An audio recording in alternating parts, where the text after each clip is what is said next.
What do you think of the last page? Are you confused as to why I made you hold? Yeah. Are they? Is he like filling up this cup with the stuff that's coming out of Snape? Is that what's happening? Maybe. Yeah. What do you think the stuff is that's coming out of Snape? I don't know. Why does Harry know what it is? Is it just like his soul? I don't know. Does your soul come out of your eyes and your ears when you die?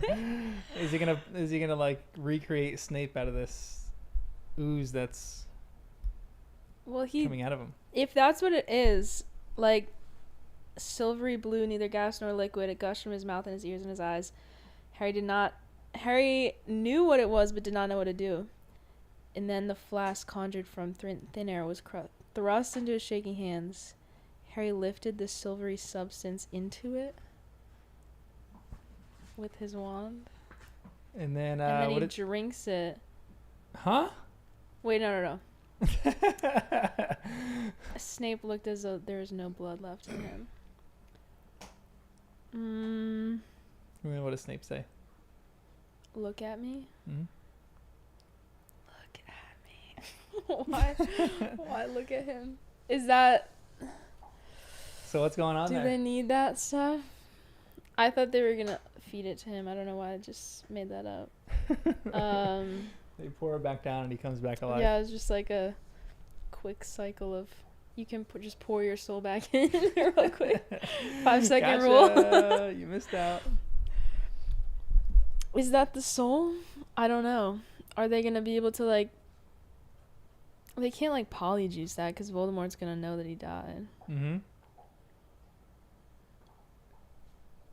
Is Snape a Horcrux? Is that Voldemort? I like that's a great guess. I don't know. Was he trying to save him or just like not really? I don't know. Let's have a little discussion of these chapters, and then you can read to your heart's content. You can finish the book after this. Take it and look at me. That's what he said. All right. Hmm. We'll go into this in a bit. But welcome to the podcast. I'm John, I'm Lizzy. and this is Harry Potter and the First Time Readers. Second time reader. We have one more podcast after this. I'm gonna still mess it up. Yikes. Okay, we're doing 28 through 33 today. It's like a lot of good stuff in these chapters. How'd you like them? It was good. A lot of answers? Wait, I didn't read 33. I read to 32. I mean 32, yeah. Okay. 28 to 32, yeah, sorry. I was laying in bed last night at like 11 o'clock and I opened this book and I was like, oof, this is a big chunk. 11 o'clock you started it? Yeah. Dang. What time do you go to bed? Like I don't 1? know. I just like fell asleep during the battle and then I set my alarm so that I had like extra time this morning to finish it. Dedication. It was crazy. I know. I felt like I was like cramming for finals or something. That is incredible. But it was very enjoyable because it kept me up for like hours, I guess. And yeah, there like a lot is going on because this is a whole battle. Yeah. And then it ends with like the Elder Wand part. So, and the Room of Requirement, which is exactly what I was talking about. Yep, I was you so nailed a lot of your happy. predictions. I don't think I ever said it was that crown. But I was... You were convinced it was in the room. I was good on the requirement. And then you texted me that one crazy prediction that you had. Oh, yeah. Like way back in the... Oh, so or funny. that was only the Order of Phoenix, I think. But I didn't even know what Horcruxes were. And I was like, maybe he needs to destroy it with the sword. Like he does with the Fang. So that was cool. Feeling a little bit better about myself now. But yeah, I remembered there being other people in there. And I just like couldn't pinpoint it. Mm-hmm. And it was Malfoy, Crabbe, and Goyle. Yeah. But we'll get to that. We'll get to that. The first chapter 28 is the missing mirror. In which, what do you find out in this chapter? That, what's his name? Yeah, is Aberforth? Yeah, Aberforth is still like around in Hogsmeade, I guess, and like that you can have access to the school, but then he's the guy in the mirror. If you reread this, you're gonna see there's like small little references to Harry goes into the Hogshead in the Order of the Phoenix, and he sees a barman that looks vaguely familiar to him, but he doesn't know who. So she put hints in this that this is Aberforth, nothing like explicit. That was his first time meeting Aberforth, though, right? Yeah. He's seen him before, but it's the first time like officially meeting him. Yeah, that was wild. Right? Yeah. I don't know if I ever said that, but because I feel like I didn't say this because it's so meaningless, but I had a memory of them being in the street and somebody like dragging them inside a building. But like that was like, I don't even think I said that because that's the entirety of what I remembered, and it was so pointless. That could have been at any point in the entire series. But that was that. So I did remember that. Didn't remember it was Aberforth. And then Neville is like fully like running the show of the DA. He's like all beaten up, scarred, but he's running the whole thing. He's cool now. I like him. So proud of Neville. He's got some great lines in this, and some even his like grandma coming. I love that. For a second, I thought that the portrait was gonna open and it was just gonna be like Dumbledore standing there. Like it was me. What's up, guys? It was me the whole time. Yeah, but it wasn't. Neville instead. In the missing mirror, Aberforth gives like a little bit of a deeper understanding of Dumbledore's family and like what happened. What did you think about that whole thing? Did you trust Aberforth? Do you think this is a real story? I really like Aberforth. Really? Yeah. Nice. Like probably equally as much as Dumbledore. Wow. One chapter of Aberforth does it for you. I just think he's a cool dude. Yeah, honestly. He's got a fun job, like little barman. Yeah, and he's just been like hiding out kind of like he's so low key that like why would you be lying about this? Like if you're here the whole time you could have like had a whole you could just like convince everybody that comes in your bar of this and you like don't talk about it ever. Yeah. I felt like it was just like a rant all of a sudden where he's like, I've never had anyone to talk to. Here's the entire story. And I don't know. I kind of want to believe him. He's kind of like living the life that I want to live. Just like a quiet little life, like working as like, he probably owns and operates this thing. Not doing a ton. Just like living a quiet life. Like very goats. Peaceful. Not the goat thing. Definitely not the goat thing. But definitely just like his life. Other than the goats. I could see that. But yeah, I like Aberforth too. After he talked about this, what do you think of Grindelwald?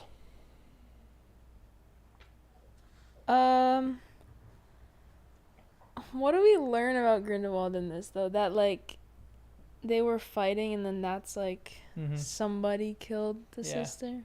They don't know really who. And then he says Dumbledore never forgave himself, which you could probably see. Like Grindelwald should have just let it go. Yeah, I know. Yeah. I don't know. I mean, I didn't like him in the first place, I don't think, so. He's a little shady. Everything that he was doing, it was a little ridiculous, but. Yeah, but then like Dumbledore should have been able to like get out of that sooner. Yeah. Like he should not have let it go that far. Yeah. And then Dumbledore definitely carries that with him for I feel like the rest of his life. There's a line in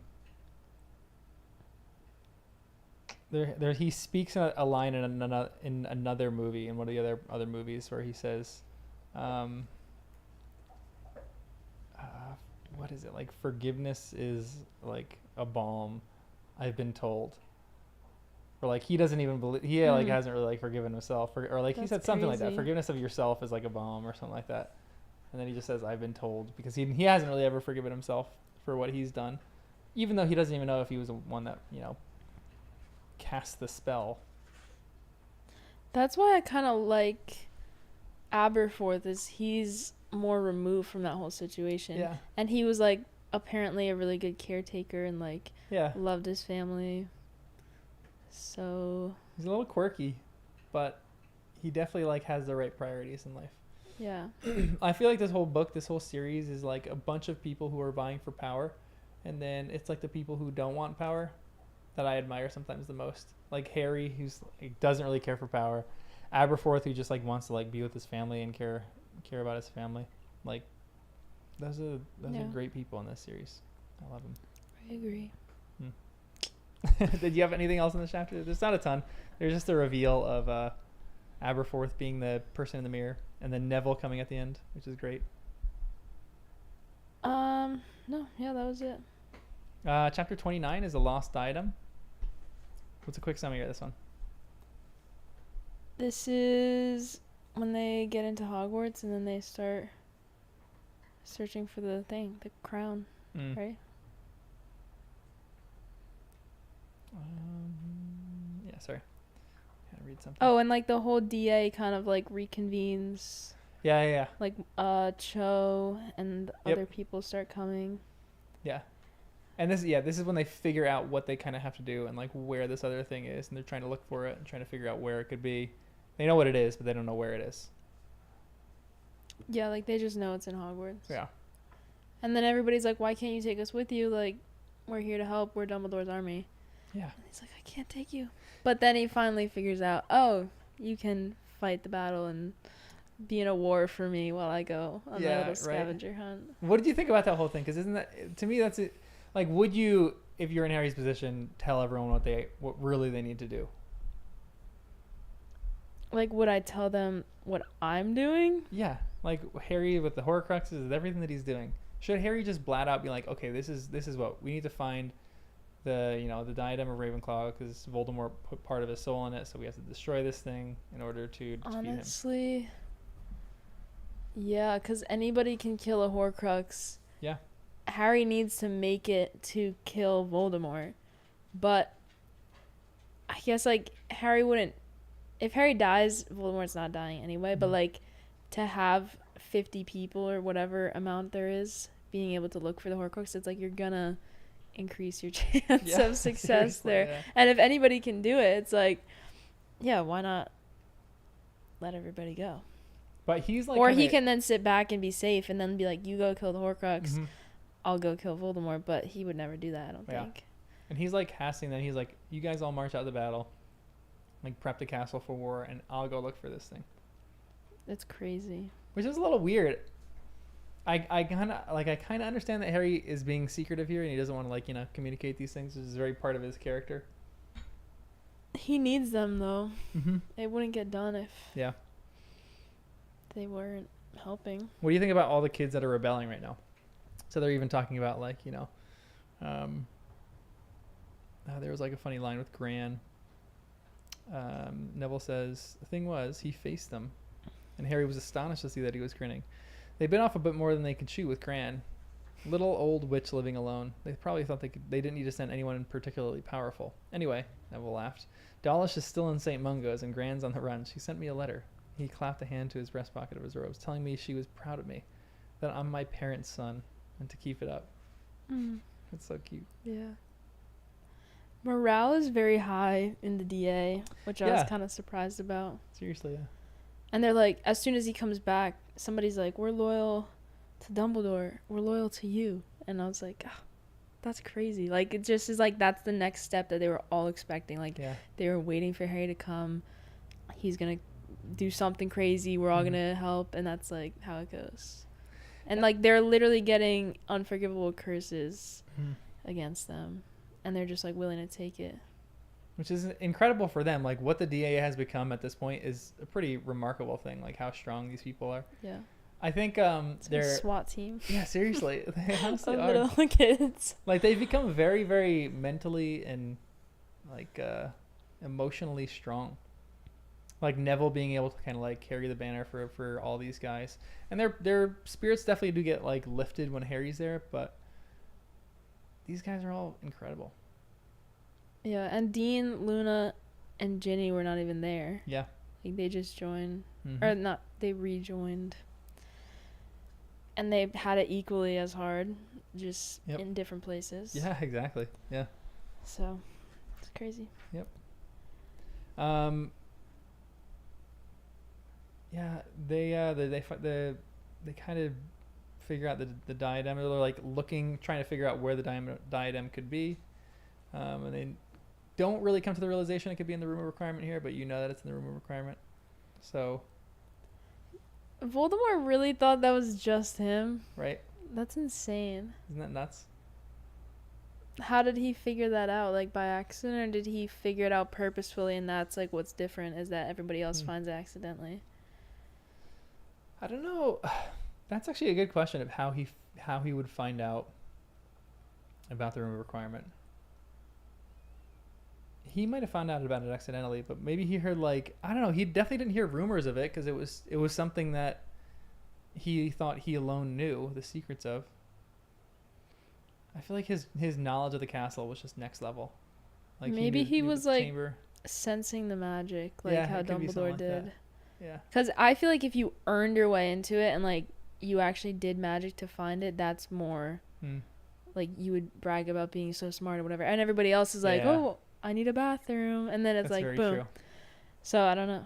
He's got like a metal detector, but like a magic detector going around, and like he finds like a concentrated dose of magic at that door. And Dumbledore definitely knew about it. Yeah. All the teachers knew like that. This is the biggest shortcoming of Voldemort is his pride and thinking that he's like privy to all this knowledge and like he's the only one that has like all these incredible things. But like I would be very curious what the room requirement looked like when he stashed his thing in it. If it was still full of like all objects, it had to have been. Is it just empty? But why would you think nobody's been there? Agreed. If there's a ton of stuff, maybe he thought it was like all, like I don't know, discarded stuff in the castle that goes in like a trash can and all ends up there or something like that. Maybe he just thought it was the dump. That's my question too. Like if you see tons of stuff at this location, why would you not think that people haven't been there before and that you're the only one that knows about this? Unless if maybe he like invented the magic of the room of requirement. Nope. Oh. I don't think so. Why is that not an option? Because the room of requirements existed before he was there. Like he wasn't the one that created it. One of the founders created it. I think they say Helga Hufflepuff was the one that created it or something like that. So it's been there for the entire existence of the school, but this dummy's over here thinking that he's the one that is like the smart guy. The ego. Yeah, exactly. The ego's talking. Yeah. And this is where is this where Ron and Hermione go to the chamber? Mm-hmm. They go to the chamber in the next chapter. Or maybe even the one after that. But yeah, what do you think? What is your thought on that? I thought that was cool how they just like thought of that themselves and then agreed, just destroyed it. Not even talking to Harry about it. They just knew what they needed to do. Yeah. And then Ron is like able to speak in parcel tongue even though he can't. His dream. I can just picture him hissing and be like, "This is what you sound like." Yeah. So I did that. The movies portray that really well. I think the movies do a great job of that because they actually give you like the scene of them in the Chamber of Secrets, and like that's like their first kiss or something like that was there after Hermione destroys it. It's like really cute. I thought the fangs were like, is there not just like two fangs on a snake? Yeah, this snake seems to have rows of teeth. Like rows and of fangs. One would already be used. Yeah. So you have one. Yeah. And they just sit there for like 5 years and then... That's a great question. How many fangs does... Because I feel like they'd need to be fresh too. Is it the venom in them or am I making that up? Is it literally just the fang? No, I think it's the venom in them. Because that I feel like would be non-existent at this point too. Yeah, Basilisk had... I guess 2 main fangs and then a bunch of little fangs that are just teeth. Or fangs just baby teeth. Yeah, little baby teeth, exactly. Do those count? Those don't work? I guess those work. You need big teeth? You probably need the big ones. That's funny. Concentrated dose of poison. Someone's saying lots of snakes have many teeth. I did not even know that. I thought all snakes had 2 little fangs. That was about it. I guess... The more you know. Yeah. And then Harry does another unforgivable curse. I think that's this chapter. Or wait. Mm-hmm. No, it ends with the Carrow guy like turning around and be like, haha. But. And that's where, this is where Harry's about to do it, yeah. Which is the next chapter. So the sacking of Severus Snape is the next one. And this is where they sack Severus Snape. They start preparing for battle pretty much. All these chapters are like one big chapter essentially. They just go from one thing to the other. I know. I feel like there's so much. Like if we went line by line, I feel like we could talk about a lot. But like when you look at it as a whole, I'm kind of just like enjoying the story, and it's like let's just keep going. You know? Honestly, like I feel like these are like the most important chapters almost of things that's happened. And then we're spending like 5 minutes on them, but honestly, it's fun because you're like looking at the story, and I think this is kind of what happens when you get lost in the story. Like you come up with all sorts of predictions and character studies on other people early on, and then now it's just like, you know, in the previous chapter it was like, oh, isn't it cool that, you know, Aberforth was the guy that was in the mirror? Yeah. The next one you're like, isn't it cool that, you know, it's the Helena Ravenclaw's, you know, lost diadem? Where do you think that is? It's answered in the next chapter. So there's like more revelations. Yeah. It's like the ending the story, or like, I don't know, stopping all the theories. And the next 3 chapters that you read will be the long discussions. They each kind of will be centered around one character, and each chapter respectively. Yeah, pretty much. Okay. So that'll be like the real fun stuff, I think. Those are the 3 chapters that everyone thinks is unanimously the best 3 chapters in Harry Potter. It's like the crux of the story right there. She goes out with a bang. Goes out in a bang. Okay. I know the final things that I know are coming is like Harry and Dumbledore in that white room. Okay. He's like, is this a dream? And he's like, I think he says like, even if it is a dream, like why is it's like not real or something like that. Yeah. Wait, I could probably think of it. But then I just remember like at the end there's like the little revisiting of the trio, and they're like all together, and like Ginny and Harry are together, Ron and Hermione. But that's all I know. That's all I know that's coming. I think more people die. But I don't remember who. I don't remember how Voldemort dies. Sad. Yeah, that's it. All right, it's gonna be fun. It's gonna be fun. Is it like, is this real? And then he's like, or is it a dream? He's like, he goes, is this real, or is this just happening all in my head? Oh, and he's like, why does that make it not real if it's in your head? Yep. Look at that. Yeah. It's all coming back. You're gonna be able to dictate everything in the next chapter. You're like, I remember it perfectly now. I'm sure. What do you think about the Harry using Crucio in this chapter? I love it. Whoa. I absolutely love it. I just think it's really cool. I think it needs to be done. I think it's awesome that he does it in front of the other students too, because it's like they can see that he's taking it super seriously, and like he's kind of grown up as a wizard, and like that's what it's come down to. So, and then it's like the most terrible people ever too that he's doing it to, which is kind of awesome. And he does it in front of McGonagall to protect McGonagall, and I love McGonagall, so I love it. Why do you not love it? This one seemed a little... I actually love this one written in there because it makes Harry a human. And it, like, you know, he's not perfectly in control of all of his emotions. Yeah. But you've seen that in the entire series.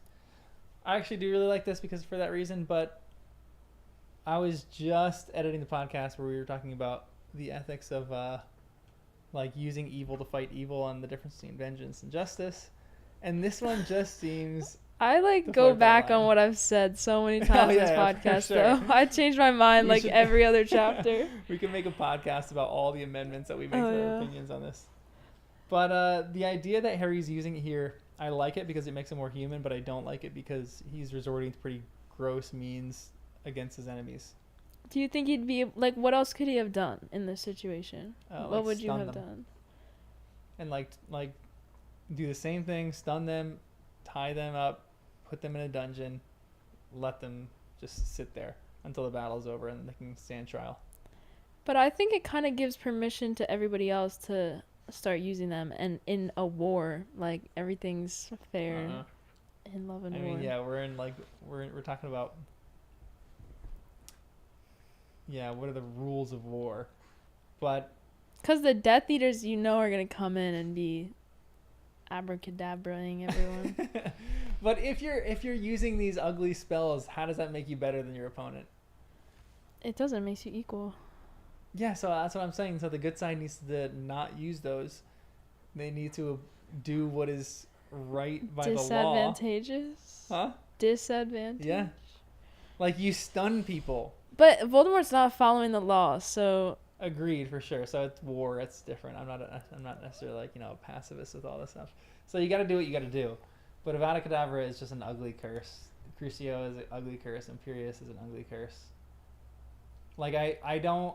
Like, maybe they could use Avada Kedavra. But the only issue with that... What? Because that if one you're of using, all of them? Yeah.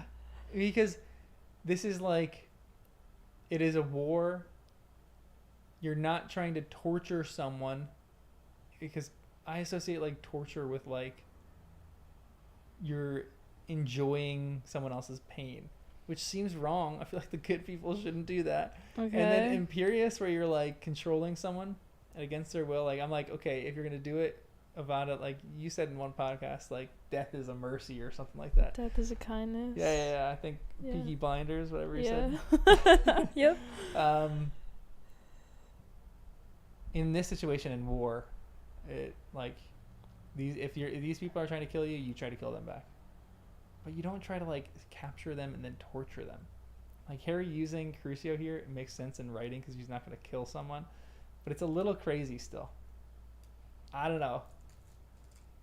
Agree to disagree. Yeah, I sure. totally get what you're saying. I just think, like, it's scarier to just go full send to Avada Kedavra.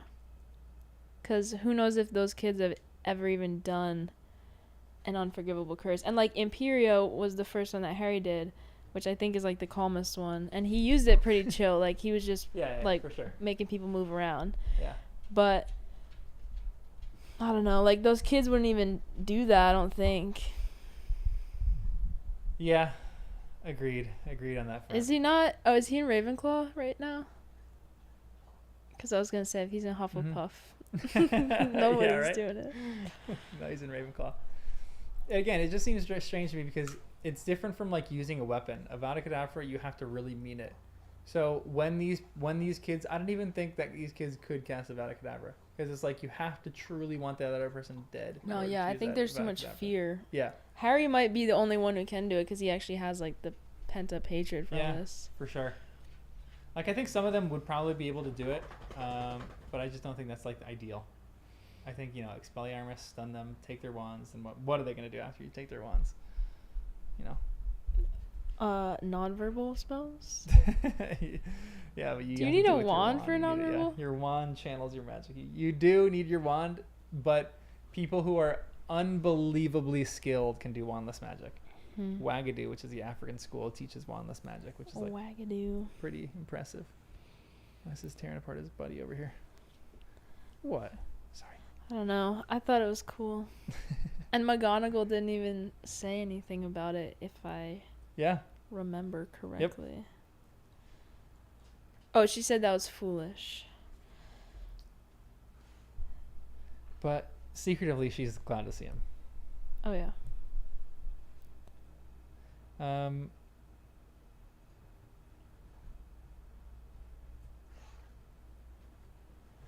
What did you think of... So there's 3 teachers who kind of pop up in this. What do you think of McGonagall and her duel with Snape? 2 dogs. McGonagall's duel with Snape. When does she... Oh, and he, like, jumps out the window? Yeah. A Snape... He's like a bat. A Snape-shaped hole in the window. I was like, that's not how that works. I'm confused. Like, he's flying like Voldemort is? Like, he just jumps out and can fly? Or does he turn into a bat? Or, like... My dude can fly now. Voldemort taught him some tricks. That is awful. Right? I did not need that in my life. But he just flies off into the Shrieking Shack, I guess. Okay. And he flies off in, like, search of Voldemort, and then in the end of that, in the end of 32, then he's in the Shrieking Shack with Lucius, and he gets Lucius out, and then they have the whole dialogue and discussion. But what was their dialogue? About the Elder Wand. No, McGonagall and Snape, though? McGonagall and Snape didn't really have a dialogue. They didn't really talk. They just kind of dueled. He just kind of, like, knew it was over. Yeah. Snape was like, if anybody knows where Harry Potter is, turn him in immediately. And McGonagall's like, no way. We're not doing this. Yeah, and she's the true headmistress. Yeah. She's ours. I know. The My allegiance is with her. There's some characters also that I want to ask if you trust them. Do you trust Slughorn? Sure. I don't know. Like, he's very... I don't... yeah, that's my answer. That's a good answer. He seems like he's nervous, like he would like to avoid this entire situation if possible. Yep. But I think when it comes down to it, I think he's going to be on the good side. Okay. And yeah, I don't see him switching over to Voldemort because, like, just his past of, like, Slughorn was already running from the Death Eaters and Voldemort. Mm-hmm. So I feel like he would just do that again. I don't think he'd want to, like, join them. Mm-hmm. So yeah, I would trust him. Okay. From a distance. Yeah, keep it at arm's length. Yeah. No, I think he's going to be fine. Yeah. How about this line where it says, there was a scuffling and a great thump. Someone else had clambered out of the tunnel, overbalanced slightly, and fallen. He pulled himself up in the nearest chair, looked around through lopsided horn-rimmed glasses, and said, "Am I too late? Has it started? I only just found out, so I... Percy spluttered into silence. Evidently, he had not expected to run into most of his family. And they, like, have a staring contest, and he goes, "I was a fool," Percy roared, so loudly that Lupin nearly dropped his photograph. "I was an idiot. I was a pompous prat. I was a ministry-loving, family-disowning, power-hungry moron," said Fred. Percy saw it. "Yes, I was." "Well, you can't say fairer than that," said Fred, holding out his hand to Percy. Mrs. Weasley burst into tears. She ran forward, pushed Fred aside, and pulled Percy into a strangling hug, while he patted her on the back, his eyes on his father. What do you think of Percy's coming back? I was surprised. Oh, yeah? Yeah. I didn't know he was coming back. Yeah. Was he imperious at the Ministry? I mean, that's what you kind of guessed at one point. I don't think so. I think he was just kind of trying to find a way out. Not necessarily imperious, but, like, even he kind of describes it like it was impossible to get out. It was difficult. But, do we believe that? I know. Do you trust him? In the battle right now, yeah, for sure, he's on Hogwarts side. Mm-hmm. Or Harry's side, I guess. But even, like, his story about the Ministry, like, if I sat down and had a conversation with him or whatever he's going to tell his family, that I don't know if I would believe. Yeah. Like, that side of him I don't trust. But in the heat of battle, I think he's going to be good and fight for Harry. But, like, then I guess he has no career after this. Yeah, he's kind of done. Is there going to be a Ministry of Magic after this? Is Harry going to be the Minister of Magic? Ooh, great question. That would be good. I think he would hate that job. Yeah. But he would definitely hate it. Yeah, like, what's the Ministry's fallen? You're going to lose, like, half your Ministry workers, I feel like. Mm-hmm. Yeah, half these people are going to die or be dead or like, just not want to work at the Ministry anymore. Because the Death Eaters, like, that's half of them. Yeah. I don't know. The Ministry definitely needs a lot of reform after this. It's going to be very small. Yeah. We're going to run a small operation. An elite group of good people. Yeah. That would be wild, though, if Harry became minister. Who do you think would become minister? So after this is all said and done, in this book, Scrimgeour's, he's dead. Who should become minister after this? Mr. Weasley. Oh, that'd be actually great. Yeah. He'd be such a good peacetime prime minister. Minister of Magic. I could see Lupin doing it, too. That could be pretty good. I could see that. A little dangerous, but pretty good. Oh, yeah, he's a werewolf. Yeah. You have a lot of werewolf legislation going on there. Hey, everybody gets an extra week off for whatever. 3 weeks a month Ministry of Magic. Yeah. Every full moon you get a week off. Yeah. It'd be kind of great. I'd be down with that. I would like Lupin in that. I feel like Lupin would be good too. Luna, maybe. Luna would be the best. We all know Luna would be the best. Luna. She'd Looney be so and Mooney. the ministry. They could be like co-ministers. Yeah, Looney Mooney 24. That's their ticket. They're running. Prime Minister, Minister of Magic, and Vice Minister of Magic. And then they're in good hands when it's the full moon. Yeah, exactly. I love it. Right. Doesn't McGonagall use an unforgivable curse in this too? What does she do? I forget. She Crucio someone? Was that Snape that she did it to? Again, I was reading this at like midnight last night.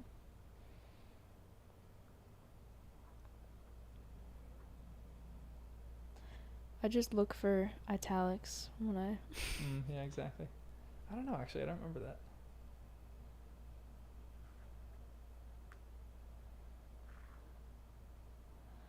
I kind of don't think that she would. She said we duel to kill. Oh, yeah, for sure. That's pretty intense. That is very intense. But I think you can kill in other ways other than Avada Kedavra. Magical ways? Yeah. Like what? Like Sectum Sempra. You can freeze someone and then throw them off a building. Oh, McGonagall imperioed somebody. She imperioed Amicus. Oh yeah, okay, yeah. She's doing that out of necessity in the Ravenclaw Tower. Good catch. I didn't recognize that. Because that was my hot tamale moment. Ooh, that is a hot tamale moment. Wow. Because she's like not like that usually. Anyway, as you were saying, That's an intense hot tamale moment. Extremely hot. Yeah. Yikes. Anything else in this chapter if we go to the Battle of Hogwarts? You were saying something. I interrupted you. I don't know, was I? Yeah, I think you were talking about her imperiousing in a life or death situation. Or maybe like the other magical ways to kill people is what you were going to say? I think there's some people who wouldn't ever use an unforgivable curse. McGonagall to me seems like someone like that. But she just used the Imperious Curse. Maybe she wouldn't use a killing curse. I feel like McGonagall wouldn't feel comfortable using the killing curse. Would she just like straight up knife to the chest? Yeah. Really? Yeah. Like I definitely think she would do something else. Yikes. Like you know, every knife in Hogwarts or sword in Hogwarts is aimed at Snape, you know. But I don't think she would. Yeah. I don't think Avada Kedavra would ever come out of her mouth. Maybe I'm wrong in that characterization of her. Like everyone's capable of surprise and change, but she seems like she's very, like loyal, but like she like is, I don't know what the word is, like very true. She sticks to her guns. Convicted. She's very convicted, and I feel like she would be very convicted to not use the unforgivable curses. She's very moral. Yeah, there you go. That's the word I was looking for. Thank you. Yeah. Yeah. I see that, but now she just disproved that. So. Yeah, exactly. Yeah. And that was like not even necessary, I feel like, either. Yeah. I mean, I was talking a while ago how I think in the Imperious Curse is the worst one, but I think I was thinking about that more. I think it's on a spectrum. I think it could be used super harmlessly for like nothing. Which, if, you know, McGonagall is using it harmlessly, it doesn't really matter. Yeah. But it has the propensity for the worst as well. More than dying, more than killing someone, and more than torturing them. I agree. Yeah. So, I think it could potentially be the worst, but it could potentially be nothing. Yeah, because like you can literally just make someone walk out of your way. Agreed, and that's it. Yeah. Which is essentially what she does, I think. Yeah, pretty much. So she's like doing something all right here. Even like Harry imperiousing the guy and telling him to go hide in the crack. Like that really doesn't mean anything, so you know? Funny. So yeah. I don't have anything else in the 30. You got any other notes? Do I have any notes? Not there. No. All right, 31. The Battle of Hogwarts. Oh, I like this sentence in chapter 30 of Flitwick doing the spells in the castle. He's muttering incantations of great complexity Harry heard a weird rushing noise as though Flitwick had unleashed the power of the wind into the grounds. I just thought that was so cool. Yeah. Like, I can picture, like, all of it. Just, like, the air is, like, tense with magic. And they're like, oh, the teachers know how to do magic, too. Like, we can protect the school. And it's, like, 30 minutes is all they can get of protection. Yeah. And I feel like that was gracious. Like, that was because Voldemort wasn't going full power from the beginning. Yeah, for sure. But I was like, oh, you guys think you can, but the Death Eaters are pretty powerful. Yeah. Although some of the teachers, like, I think Flitwick, he was a dueling champion in his day. Like, he was incredible at that. So I think all of them could, like, you know, hold their own against them. But I don't think any of them could hold their own against Voldemort. I think Voldemort would wipe the floor with any of them. And I'm assuming this is the most, like, dark magic that they've all done, like, combined. Because the Death Eaters will do dark magic, but even on, like, a duel, it's, like, normal stuff. Yeah. But I'm assuming they're all just, like, going ham. Yeah, like, sure. There's no reason not to. Yeah, kind of agree. And everybody, like, are the teachers gonna be law-abiding and, like, not do that? I don't know. Crab or Goyle does, like, the fire thing later. The fiend fire, which is crazy. Yeah. But, yeah, like, do you just use dark magic when it's, like, is it ever called for? I mean, it's a great ethical question. I like, idealistically, I say no, but, like, pragmatically, like, absolutely. I'm like, of course. Like, I'd be, like, saying Avada Kedavra around the corner for everything.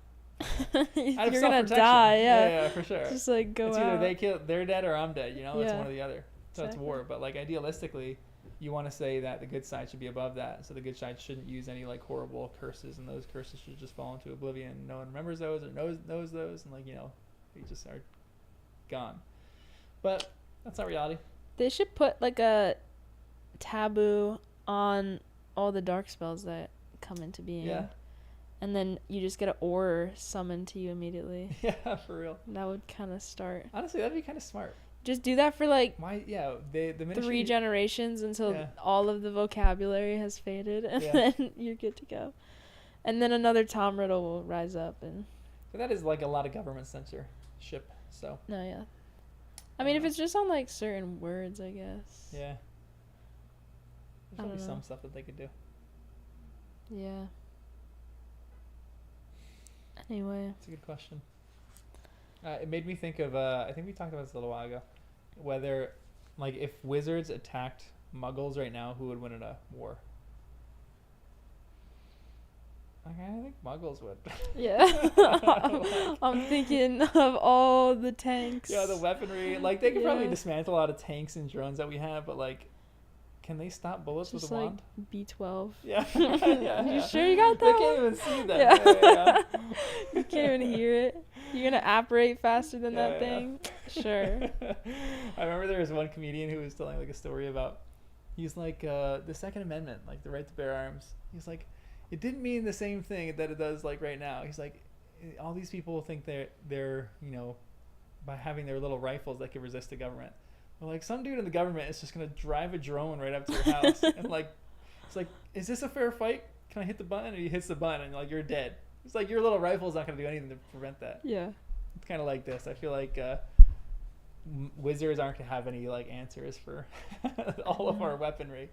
I feel like in like guerrilla warfare, or when you start, like, just not following the rules of war, if you're hiding or you're, like, going full civilian mode and, like a coup, like attacking the people rather than, like, an army. Because then, like, me versus a wizard, I'm going down. Yeah. But, like, if you're trying to do, like, an actual battle or, like, a legit war, I just don't see it happening. If you know where the enemy is, it's like, we're gonna snipe you. Like, we can do that. Kind of agree.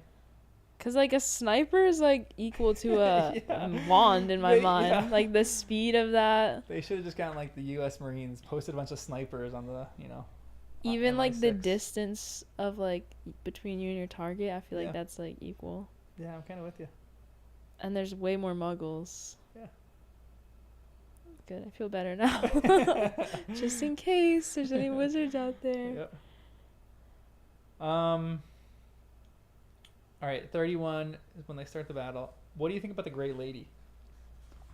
Oh, yeah. What is this Grey Lady? So she's the ghost of Ravenclaw Tower.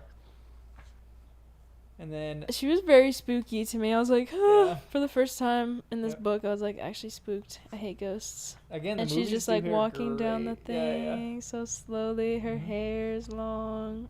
Yeah. I don't like that. And then she has like a revelation that the Bloody Baron was the one that was like her suitor. No, he was the one that kind of died. And then he wears chains as an act of penance. The Bloody Baron's the guy whose head got cut off? No, it's nearly headless Nick. Okay. The Bloody Baron is the Slytherin ghost, and he's just covered in blood and wears chains. And we finally like learned why he does that. Ooh. It was never really that important, but you kind of figure out why he wears just has a bow tie in my mind. That's the only thing that's different. Is like Casper but a bow tie. I forgot. I have to like add some blood to this now. That is so funny. Nearly Headless Nick, you know those big like collars that are like round and they look like like tissue paper or something? That's like Nearly Headless Nick has that. I love that. But yeah, because then remember I said the axe is in the room of requirement? Mm-hmm. That's why I was like scared that was going to disprove that, but that's not him. That's Nearly Headless Nick. Yeah. So what is he going to do? That's his unfinished business, is just like he has to suffer forever? It's like the ghosts of Christmas past or whatever? Pretty much. He's just in penance for the rest of eternity. Ugh. I wonder if ghosts ever are given like a second chance, if they can like, depart this earth. Like, or what a ghost would do to be able to do that. Like, you become a ghost and you immediately regret it and you're like, oh, I'm stuck like this for eternity. That would suck. Well, if you're doing penance, maybe there is like a time frame. Yeah. Like maybe 10 years of this, or you have to like do enough good. Yeah, right. That they'll like exactly, whoever's like in charge of the ghosts. Purgatory right now. Yeah. Whoever's in charge of the ghosts. Ghosts purgatory. And their citizenship will let them go and change them. Yeah, because none of them ever come back to life. But none of them even go anywhere. They're all here permanently. Yeah. That's so odd. I don't feel like that's how ghosts are in real life. I think ghosts come and go in real life. I don't think they're like here eternally. Okay. I think they have lifetimes. I feel like you thought about this a lot. Oh yeah, for sure. Some of them are really old, but I don't know. I don't ever picture like a ghost as an eternal like being. I'm actually kind of with you. Actually. Because there's like ghosts from the Civil War. Yeah. But that's like not that long ago. Yeah, it's not that long ago, but it's more than a lifetime. It's a few lifetimes away. Yeah, but maybe how many lifetimes do you live? Maybe you just have to live like X amount. Yeah. And that's like your ghost time. Because like, is there ever a ghost? We don't have like a long history compared to like the rest of the world, but like as a country. But I don't know if there's like ghosts in these old European castles that are like, I think so, yeah. 7,000 or like, I don't know. Yeah. 900-year-old ghost is. I mean, I'm pretty sure if you got like to the pyramids, there's probably people around that are telling all sorts of ghost stories. Oh, that's valid. Like that. Yeah. Yo, that would be so haunted. Actually, I'd be so scared. It'd be kind of terrifying. Yeah, I feel like ghosts just expire.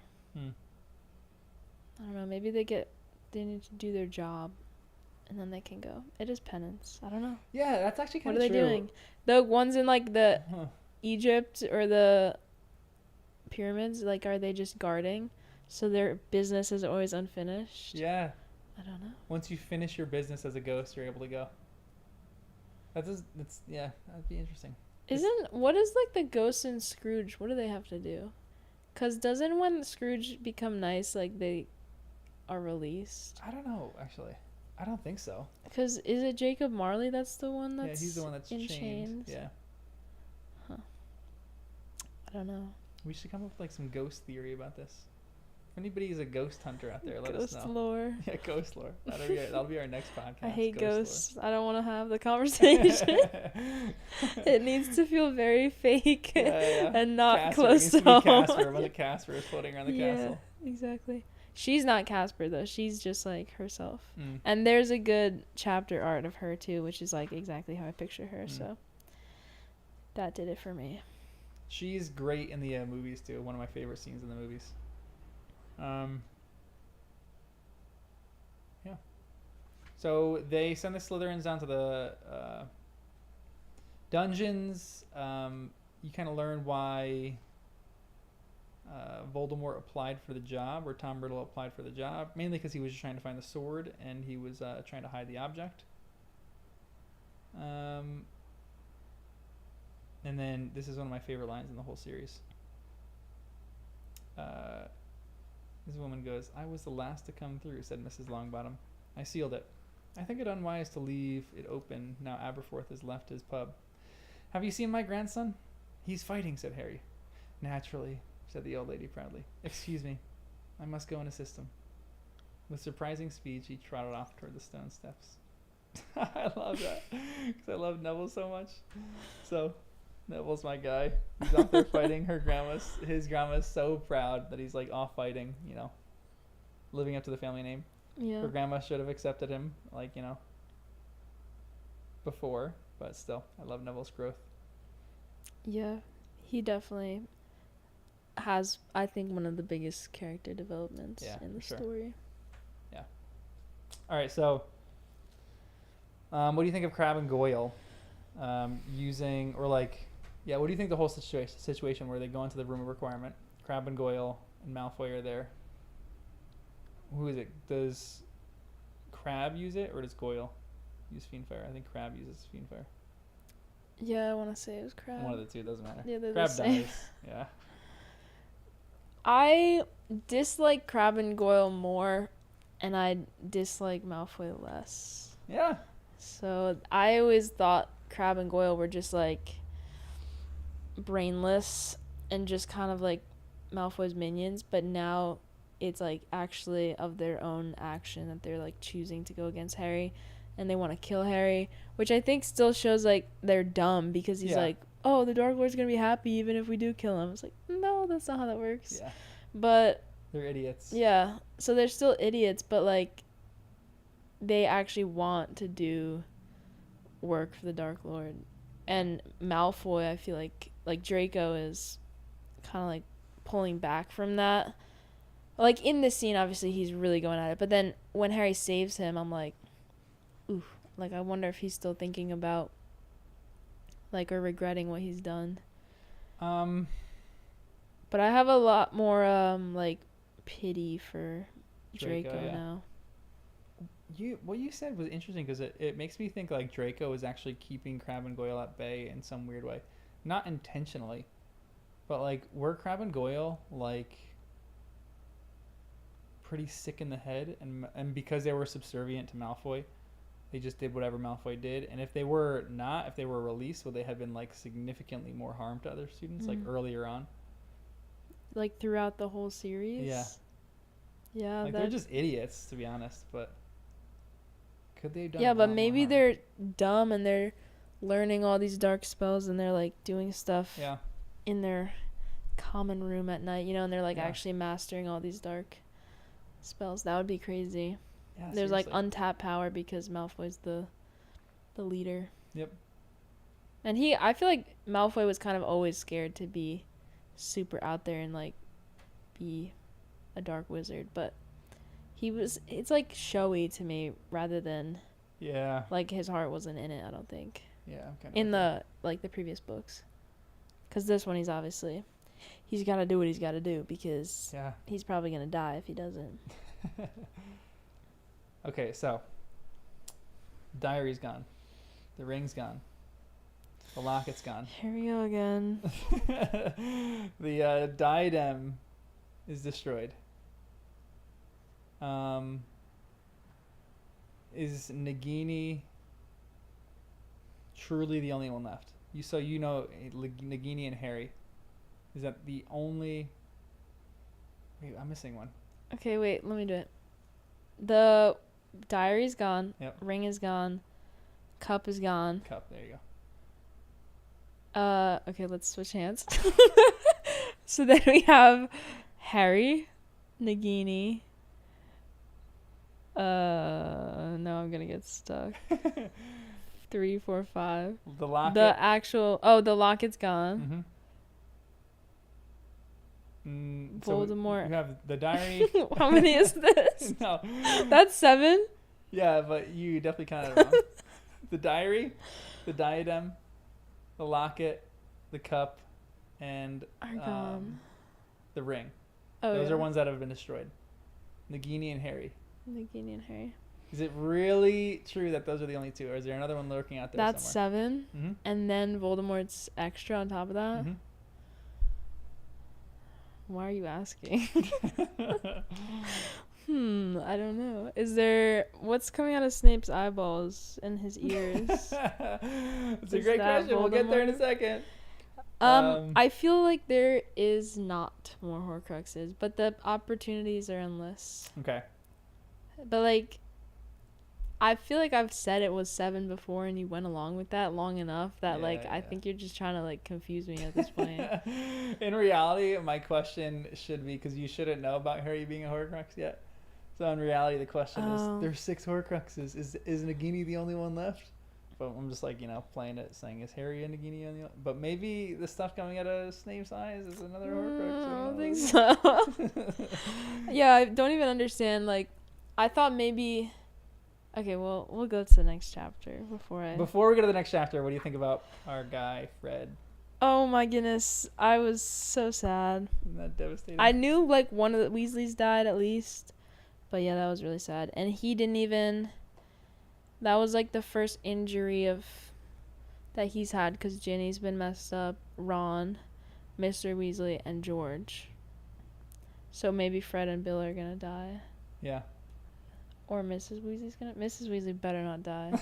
That would be atrocious. But yeah, I was really sad. And then Percy was just laying on him or something. It's bro, get up, fight the war. But yeah, also that's tragic. I love that Percy does that. Ugh. Yeah, he's had no time to reconcile anything. Yep. They had one cool moment, one nice little duel battle together. And Fred is you're choking, you're actually choking. And then, boom, he's dead. I will say this. Out of any of the Weasleys that would hold a grudge the least amount, it would be the twins, in my opinion. Ron would hold a grudge. Ron has held a grudge for a long time. Mr. and Mrs. Weasley would definitely let that go, but, you need to, have a conversation with them, a full, long conversation, apologize, all that kind of stuff. For the twins, they just need to make fun of you once, and they're good with you again, which is... That's true. I think the twins' greatest attribute. They're brilliant. Love the twins for everything that they contribute to the wizarding world, for their weapons contracting. But more than anything else, how they're able to forgive someone so quickly is pretty astonishing. It's pretty remarkable. Their brother comes back, and then how in this moment with Fred, who I think is even the most forgiving out of all the Weasleys, a little more outgoing, a little bit more to have this moment with him where he's you're actually joking. Fred was the right person to die, as far as Percy needing to reconcile with the rest of his family. Yeah. Because there's reconciled with them already. Yeah, I see what you're saying. And they were friends. They were buddies. They were fighting together till Fred's death. In Fred's mind, when he died, Percy was a great brother. Wow, that hurts more. Yeah, right? Percy's older than the twins, right? Yeah, Percy's older. He's, I think, 2-3 years older than the twins. Wow. That made it worse. I know. Thanks for that. I just make things sadder and I make things worse. I thought I had thought it through, but apparently not. All right, let's go to the Elder Wand, chapter 32. The Elder Wand. What do we think of this? I think Snape knew that the wand wasn't going to work, but he didn't tell Voldemort. You kind of mentioned this in the previous podcast as well, that Snape is the actual owner of the Elder Wand. It makes sense. But what's Snape's plan with that? When are you going to either get the Elder Wand or... you can't prevent Voldemort from having it because, you killing Dumbledore essentially is, opening the door for Voldemort to get the wand. So I don't see, where Snape's plan would have been with that if he knew that that's how that worked. Mm-hmm. But I could see it being something that Snape knew about. And then the other thing is, the intention was that Draco kill Dumbledore in that moment, which maybe then Voldemort was just going to kill Draco, and then boom, you have the wand. Yeah, it's a fair point. And then he doesn't have to deal with killing Dumbledore. So you talked about that before as well, that you don't necessarily think Draco would be the owner of the Elder Wand, because he wasn't the one that killed him. Yeah. But he could potentially. Like now though, no.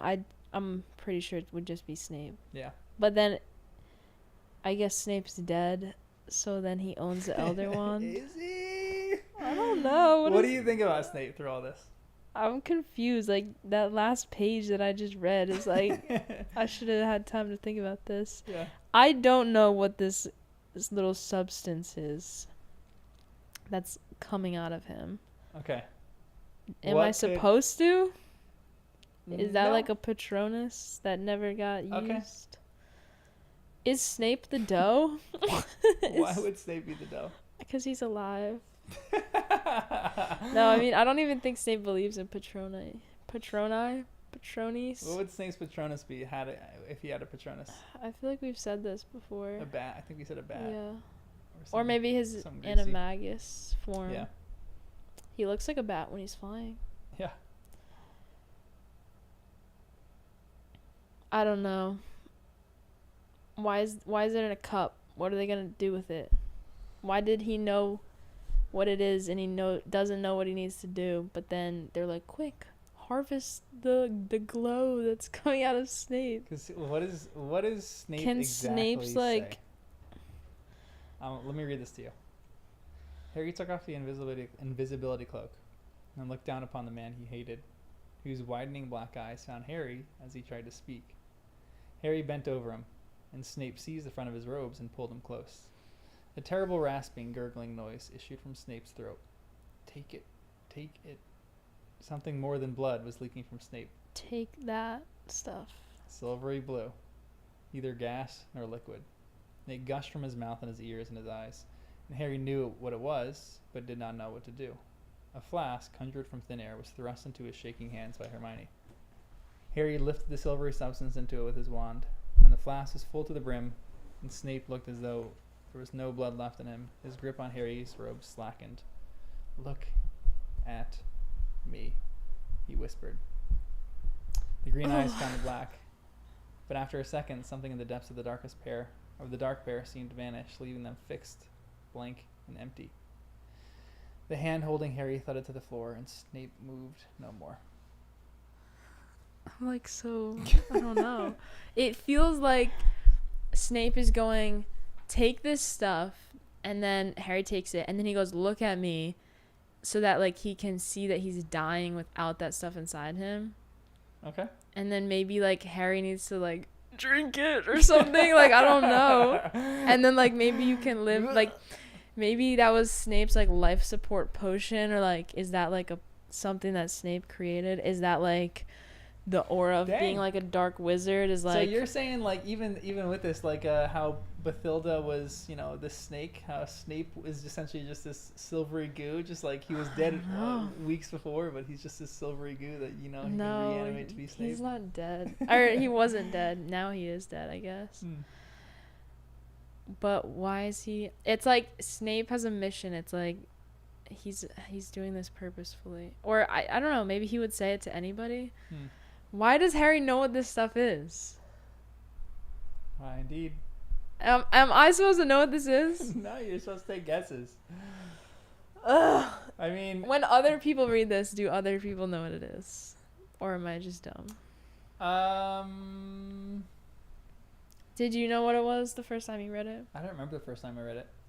If I knew what it was. Because, I mean, I'm different from you two, is that I literally flipped to the next page and just kept reading. So lucky. It must be nice. You're stuck with us. Yeah. I think a lot of people have guesses. I mean, like, it's all guesses at this point. It makes sense what it is. I'll say that. It doesn't help you at all. No. When you figure it out, when you learn what it is, you're like, sense. Oh, okay. Oh, a blue, not liquid, not gas substance. Makes sense. And they're putting it in a flask. A flask. Yeah. Which seems like it's going to get drank. Okay. I just feel like it's the life of Snape is, like, coming out of him. Profound. Yeah. Just jar that up real quick. Yeah. Add that to the potion shelf. Yeah. Maybe like you can destroy a Horcrux with that stuff. What? Okay, so here's Is one that a question: weapon? Is Snape giving this up willingly? Does he have an option to hold this back or to give it? Is it like a memory? It's a memory. I don't know. It's a memory. Why would you say that? Because he needs Harry to go see something from Snape's point of view. What to, the like, heck can we know from understand Snape's Snape. point of view? Because Snape is with the Dark Lord all the time. Okay, So so maybe how is that going to Snape- help us defeat the Dark Lord in any way? Knowing information about him? Yeah, I don't Dark know Lord, what Snape knows. The Dark Lord has the Elder Wand now. It's his rightful owner. Yeah. What information could we learn from... Because Harry just needs to know he needs to destroy the Horcruxes. I don't know. I just feel like it's a memory that, like... And then they put it in a jar, and then they're going to pour it in the pensive. Okay. I don't know. That's my only coherent thought about this. I feel like there would just be a lot to Snape be gain good? from listening to Snape. I think Snape doesn't want to serve the Dark Lord. I feel like even just the fact that, like, him being the whatever head of Hogwarts, what's that thing called? Headmaster? Yeah, headmaster. Like, him being headmaster was, like, not even written into the book that much. Mm-hmm. And that makes me feel like he didn't want that job. Like, Yeah, I for don't sure. know.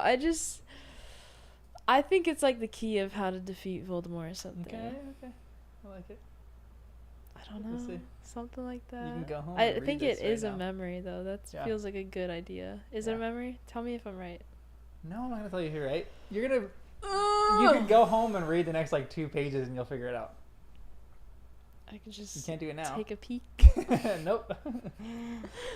Honestly, my self-control has been astonishing. Yeah, I was actually... When I put this that little note podcast. on the book, I was, like, just shocked that you Yeah. stopped at that point. Because I was, I like, know. right in the middle of the... I'm not like that at all. Sure, I've yeah. been Well really done. good for the podcast. Well done, Lizzie. For your sake. You're the best. Thank you. I'm So proud are of you. Anything else in this chapter? I mean, this is essentially just like Voldemort is circling Snape, talking about the Elder Wand, saying he owns it. They kill him. All of a sudden, this stuff oozes out of him. I was almost about to say what oozed out of him real quick. I mean, it why doesn't don't really matter you? that much. Go ahead. Tell me. But, It'll be like it's fun to hear from you too. I feel like rather than read the story. Is it like it's gonna make sense to me when I hear it? yeah, okay. Cause then we can talk about it. You're right. It's memories. Okay, let's go. So well done. That's so good. Yeah. I'm so proud of myself. Well done. That was a good guess. Thanks. You circled it. We got there. See, I just need time to think. Agreed. The brain is a little slow. Yeah. You read this late at night last night, Yeah. so yeah, you needed a little time to I process read through it. this like an hour ago That's right, on your yeah, couch, right, that's right. actually. Yeah, it just needs time to circle around a few times. It's got to percolate a little bit. It's a memory. I see you tried to gaslight me, but I didn't. I didn't let you. I'm learning acclimacy. Exactly. I won't let you get to me. You're very good at it now. Okay, so if it's a memory, it's definitely some memory with like Voldemort, I think. Or Okay. maybe like a Dumbledore memory. I don't know. well, okay, so if these are memories, what do they contain? Or this is a memory, what does it contain? Maybe the things that Snape did when he was gone from Hogwarts. Like when everybody's like, oh, where's Snape? Snape's not trustworthy. It's like the other side of that story of like, this is what I was actually doing. Like, get my story straight. But when I die, don't let my name get smeared. And do you want to, this isn't, man, this is the weird part. Because I want to correct your understanding. You need to take something out of your brain right now. Because at this point, you know something that you shouldn't know. That Harry's a Horcrux? Okay. You shouldn't know that at this point. Yeah. So people go into this chapter. Which is funny to me because that's like the one thing that I've known the entire time. Yeah, it's like literally the whole point of the book. That would have changed so much. Okay. I need to forget that. Yeah. Okay. I mean, it doesn't like help you figure out what the exact contents of this memory are, but to some extent. Forgetting Harry's a Horcrux helps me understand what Snape's memory is. Well, like you'll know what the is memory this part of the memory memory. how Harry becomes a Horcrux? A smidgen of it is about that. So this is Harry's gonna look at this memory and then learn that he's a Horcrux. Mm-hmm. Okay. And that's where we learn it in the book. Gotcha.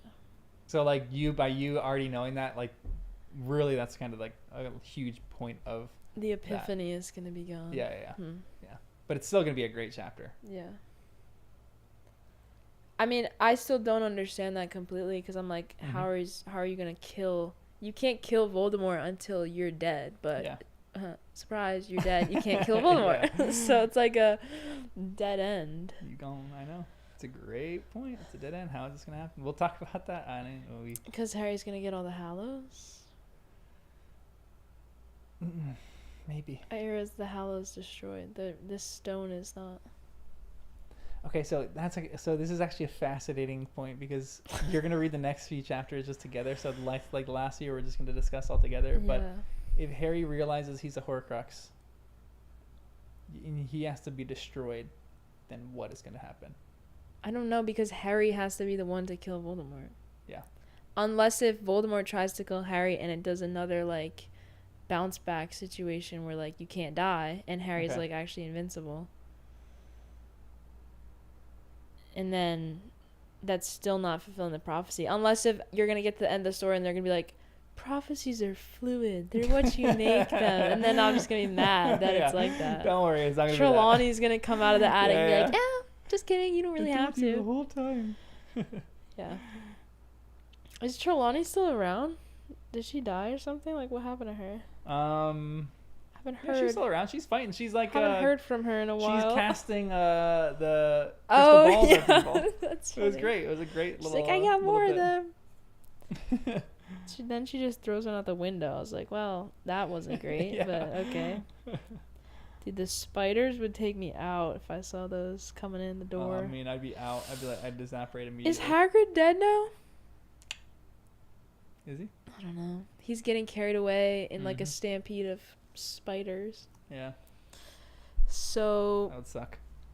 Part of me thinks that the spiders are like, oh no, they were gonna hurt Hagrid, and then they like take Hagrid away, and then they're all gonna have like a little powwow in the woods and be like, about that one, but we're saving Hagrid. Because it didn't say like he got trampled on. He was like carried by them into the forest. Yeah, that's kind of true. So there's still looking out for him. There's hope. Yeah. We'll see. Who else is in like up in the air right now? I mean, everyone in the castle is up in the air because they're surrounded. That's true. Yeah. So anybody could die. I don't know if anyone has died yet. Actually, like I don't know if people are killing the Death Eaters or not. We just know of Fred. He's the only one that we know has died. I'm scared that like all of this is gonna happen outside. Or like well, they're in the Shrieking Shack. Mm-hmm.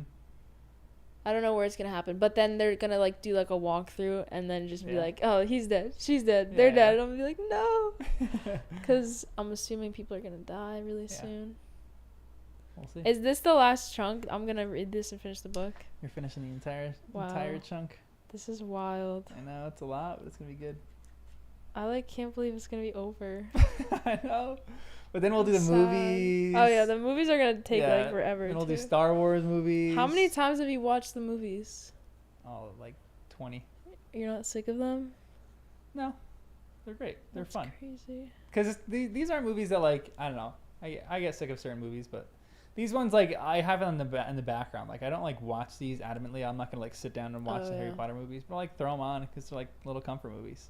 I'll like sit and like cook dinner and quote the entire movie as it's playing, you know? I can like talk as much as I want during the movie, right? Yeah. Okay, because then it'll be fun. Yeah, it'll be fun. Because I can just tell you like every little difference of things that I think. Yep. I've only watched a movie like, other than childhood where like National Treasure or something is like always on, I've only watched movies like 3 times at the most. I like don't rewatch movies. Really? Yeah, well, I don't really watch movies in general, so why do I rewatch them? Except Lord of the Rings. Lord of the Rings is the only one that we rewatch. Well, the grand total of 2 times. Yeah, that's true. So I gotta get on my yearly trilogy grind for that. Yes, it's the best. Trelawney might die. Now that we bring her up. It'd be a bummer if Trelawney died. Yeah. I love her. Like, what's anybody got against her? Someone did message me on Discord and be like, hey, by the way, I fully agree with you about Trelawney's predictions, all of her predictions being right. Bet you love that. I was like, let's go, another person on my side. So pumped. That's cool. That's why you're in the community, so you guys can find each other. Yeah, I know, exactly. That's we nerds can nerd out together. Niche opinions. Exactly. I mean, you kind of converted me, like, pretty early on. I definitely, like, have my doubts. Like, I'm not going to sing her praises, but many of the things do seem to align to her prophecies. So. Oh, yeah, don't worry. Well, I can go through all of her predictions and explain every one of her predictions. So, you know that Harry's a Horcrux. In one point, and this is, like, one of the last things I'll say before we wrap it up. In one point, she predicts that Harry has a December birthday. And Harry's like, haha, you're an idiot. Nope, my birthday's in July. Voldemort has a December birthday. So most people think that what she's doing is she's reading the chunk of Voldemort that's the Horcrux inside Harry. That is Voldemort. A piece of Voldemort being inside of Harry. And that's what she's seeing. I like that. That's interesting. I could come up with an explanation for all the other ones as well. She's the best. She's my fave. Except the fact that every year a student's supposed to die and nobody's ever died. That's the only one that you can't answer. She hasn't... No. She doesn't predict that they're going to die within the year's end. You know how many students have died at Hogwarts? Everybody's going to die. Yeah, but maybe not like that. So she's not predicting of natural causes of death. She's predicting dramatic moments of death. Cedric. Any point in their life. Yeah, we're talking about But every year she picks like one death student. Yeah, because every year there's probably some dramatic person that's gonna die. No, not true. I'll justify that. We don't know all the people that she picked. I kind of wish we had a list of all the people that she picked so I can justify it. Yeah. But you know their stories more. Yeah. That's all we got though. Anything else in these? Like how Harry closes his eyes and then he's watching Snape. Mm-hmm. From Voldemort's point of view instead of just like being in the... That's just occlumency, right? Like that's legilimency, yeah. Legilimency. That's like how that is normally. Yep. I really like how we got to the point of like being able to do that. Well, actually, legilimency is a little different. Legilimency is more so like reading the person's mind. The reason that Harry's able to like see through his eyes is because of their connection. Yeah. So legilimency, you can't ever really do that. So like if he was legilimencying him from the little tunnel, that would still be like you're watching it in your mind, but you're watching it like third person, right? You're not like... Yeah. No, I think it's actually you're watching it through his mind. You're seeing it like through his eyes. That's kind of what I pictured in this one. Because even like legilimency earlier in the series, you're not living through somebody's whatever they're doing right now. It's like you're looking into the files of their brain or like whatever memories. Yeah. Like to see if they're telling the truth. It's not like you're following them around in there. I mean, I guess like if we're gonna get real scientific, like your sight is just like a file in your brain. So if you have access to that file, you can see what the person's seeing. If you want to get real nerdy and scientific about it. I don't really know anything about that's like I don't know anything about the brain. You probably know a heck of a lot more than I do, so probably not. Interesting. I am excited for the Fantastic Beasts movies because there's one character that I think you'll like who's like a legilimens, and it's interesting to see how this person can read minds. It's kind of fun. I feel like I am an occlumens now because I like don't let you guess it anymore. You would be the world's greatest occlumens after this podcast. I've trained you right. Just like unfazed by whatever you're saying. Like, okay, I don't think so. I do think just in this world too, I think you'd actually be a really good occlumens. Why? Just like not listening to people. You just shut people out. You don't listen to people. No. And that you don't. I don't think you. At least you don't show on the outside like when things get to you. You're just like a very tough individual. I feel like tough individuals can be occlumens. So. Cool. I gotcha. I like that. Well, that's all we got. I can't wait to finish this book. I know. You can enjoy and read. Yep. It's gonna be great. Well, thanks for joining us on our journey of Harry Potter and the Second Time Reader. Bye. See ya. The penultimate episode. I know. Do this rather than we're not gonna do a live read of your next read, but record yourself, and so we'll post like any good little tidbits on there. Your whistling is getting better too. I've trained you well. No. I mean, your whistling's not great, but it's getting better. So rude. Compared to my whistling. Oh yeah, the 99th percentile of whistlers. Wow, that's the best compliment anyone's ever given me. All right, bye everyone.